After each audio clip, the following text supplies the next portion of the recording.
my wife and I, we're here on Heaven's Hollow Farm. Jennifer's grandfather bought this farm back in 1951. There's quite a legacy there that we're trying to continue with our 4 kids. I'm a first generation producer. So we background cattle. We'll do about 500 of those calves a year. And then we also do some pasture poultry. We direct market, and we do some hogs that we direct market with pork from. And then we did some custom grazing of cattle this summer too.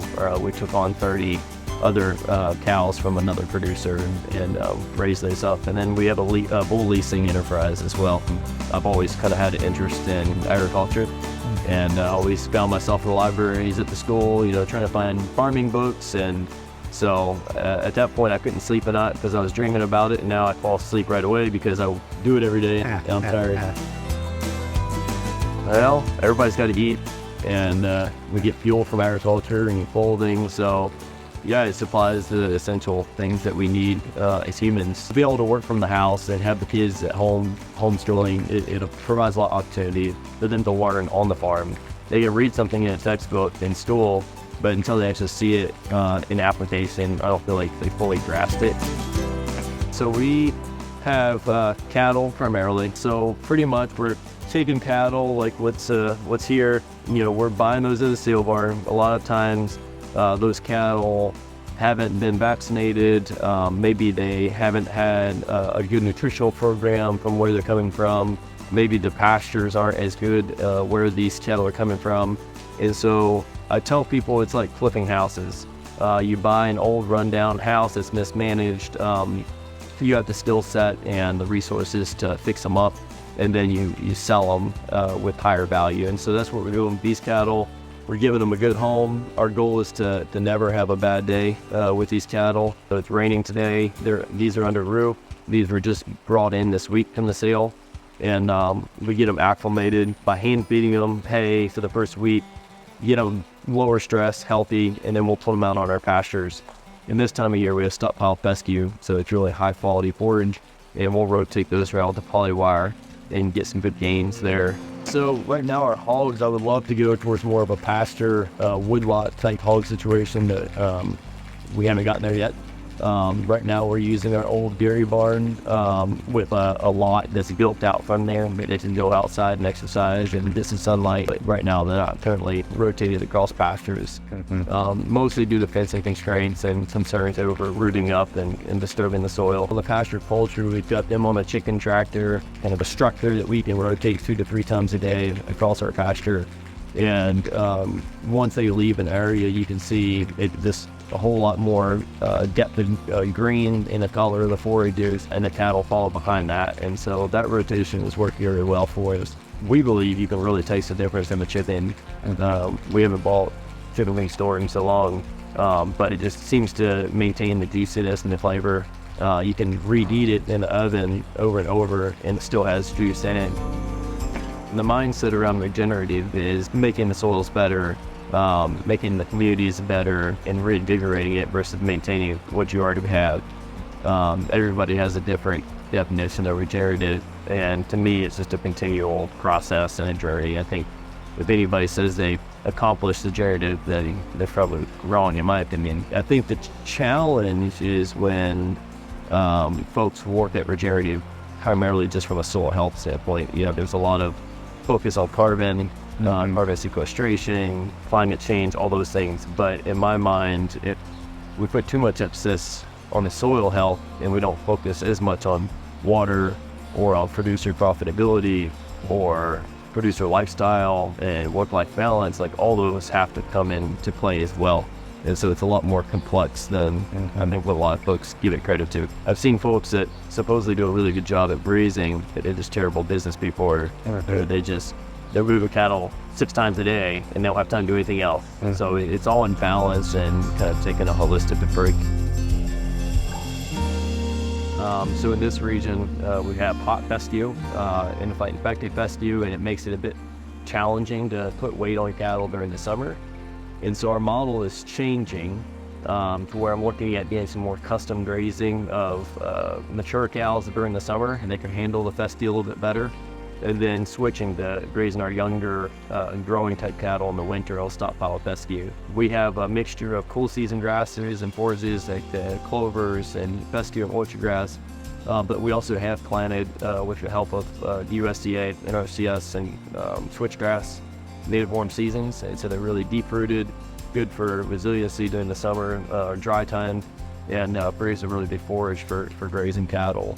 Being adaptive would be exactly that, taking into account the weather, taking into account the forage height after you've grazed, the animal behavior, their body condition, being observant and knowing the context is really important when you're doing adaptive grazing, and always mixing it up, not starting in the same place and grazing that order every year, but then the next year coming to a different field and reversing it, and just allowing those plants to express themselves differently is important.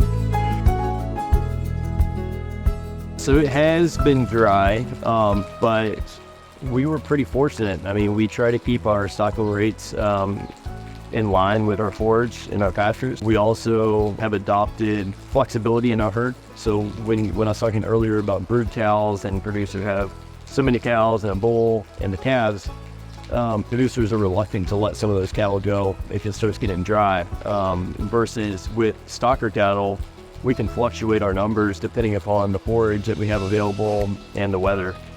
And so we don't have a written drought plan, but just kind of keeping an eye on things, and we're in a region where we can find ground to lease. If you're out in the community and if we're involved, then you can find some land to run cattle on. And so we always try to rent way more land than what we actually need, because it's so cheaper than buying hay.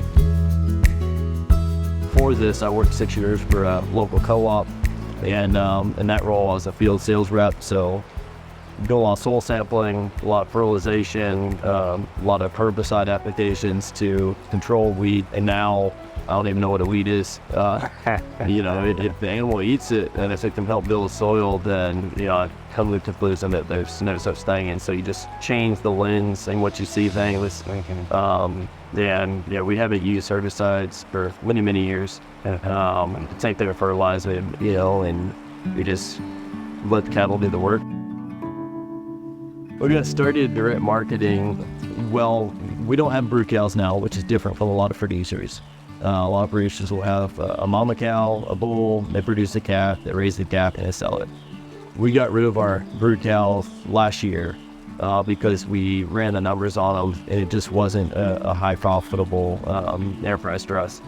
But that's how we got started direct marketing. So back at the last height of the cattle market in 2014 and 15, we bought some really expensive bred heifers, and several of them decided they didn't want to be cows, and they lost their calves, or they didn't accept the calves when they were born, and they were just the right age, just the right condition to go ahead and turn into an edible product, a tasty product for consumers. And so at that point, the cattle market started dropping, and the only way we were going to recoup our money was through adding that value.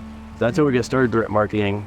The pandemic allowed us to meet a lot of new people that were looking for a more consistent local feed supply, and we've enjoyed getting to know customers and their families, having them out to the farm, teaching them about agriculture, and so we have that side of the beef business. But then the larger revenue stream that we have is through backgrounding stocker calves that we buy from the sale barn. We kind of look at that as an opportunity to help cover our overhead costs until we can grow our direct marketing business to a point, of greater returns. It takes a lot more effort to do direct marketing, to find that customer base. We've got an online store that we'll do. We don't do a farmer's market. I never have. Takes a bit too much time. I work a full-time job, and therefore I can't go out on Saturdays to a farmer's market. But we do have an online store, and then word of mouth is really big for us. Okay. We sell most of our beef as quarters, halves, wholes, but we do sell individual cuts as well.